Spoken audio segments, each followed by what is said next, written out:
Hi guys, Rideshare PA here today.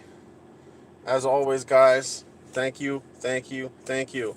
Every single subscriber that comes to the channel, we are almost, if not past 4,900 subscribers.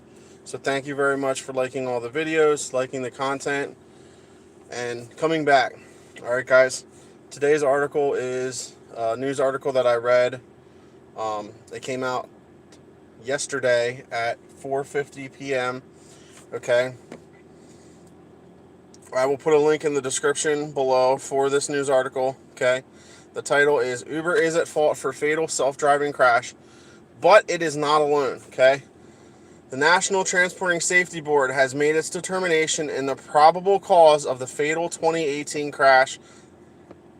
Okay. The federal investigators split the blame for the fatal Uber self-driving crash between the ride-hailing company, the safety driver in the vehicle, the victim, and the state of Arizona in blistering official reports that also took a federal government to task for failing to properly regulate the industry. Okay? In a hearing of the National Transportation Safety Board in Washington, D.C. on November 19th, the three-member panel heard from a team of investigators who had been sifting through details of the crash for over a year. Okay, at the end of the 2.5-hour hearing, the board issued its determination of probable cause in the event that shook the autonomous vehicle industry. Okay, if anybody didn't hear about this, okay, this was an autonomous vehicle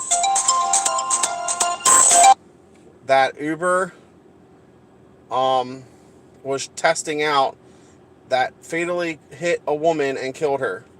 Okay, the board cited the following as contributing to the fatal crash: failure of the Uber self-driving vehicle operator, Rafaela Vasquez, to monitor the road and the automated driving system because she was visually distracted throughout the trip by her personal cell phone.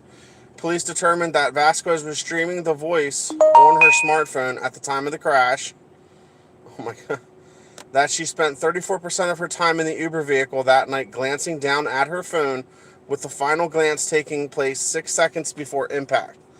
Vasquez only returned her gaze to the road 1 second before the crash. The inadequate safety risk assessment procedures at Uber's Advanced Technology Group. The board blasted Uber's lack of safety division with the autonomous vehicle, noting that the company did not have a dedicated safety manager in place who was responsible for risk assessment and mitigation. Uber's ineffective monitoring of the vehicle operations. There were cameras in the vehicle monitoring safety drivers, but there was no oversight to ensure those drivers weren't violating the company's policy prohibiting things like cell phone use. Okay, so basically, human error. Uber's inability to address the automation complacency of its safety drivers monitoring the automated driving systems. Riding with these vehicles can be very dull, and Uber's lacked a system in place to ensure that its safety drivers were getting overly complacent. The victim was found to have methamphetamines in her system, and impairment may have led to her crossing the street outside of the crosswalk, thus leading to her death. Arizona's insufficient policies to regulate automated vehicles on its public roads were found to have contributed to the crash. Okay, so 3 things, if not 4. Uber's lack of responsibility with their automated vehicles. They have the stuff in place, they just don't have anybody monitoring it. The person that was in the vehicle monitoring it wasn't monitoring it properly. That's 2. Apparently the person that got run over when they did her autopsy, they found methamphetamines in her system, so she wasn't coherent enough. She was walking across the street where there was not a crosswalk. That led to it. And Arizona does not have policies to regulate automated vehicles on its public roads. Okay, so 4-ish things that could have led to this. Okay, the run-up to the hearing featured the emergence of new information that cast a negative light on Uber's autonomous testing efforts. Earlier this month, that revealed that Uber did not have a formal safety plan in place at the time of this crash. The board also found that Uber's autonomous vehicles were not properly programmed to react to pedestrians crossing the street outside of designated crosswalks.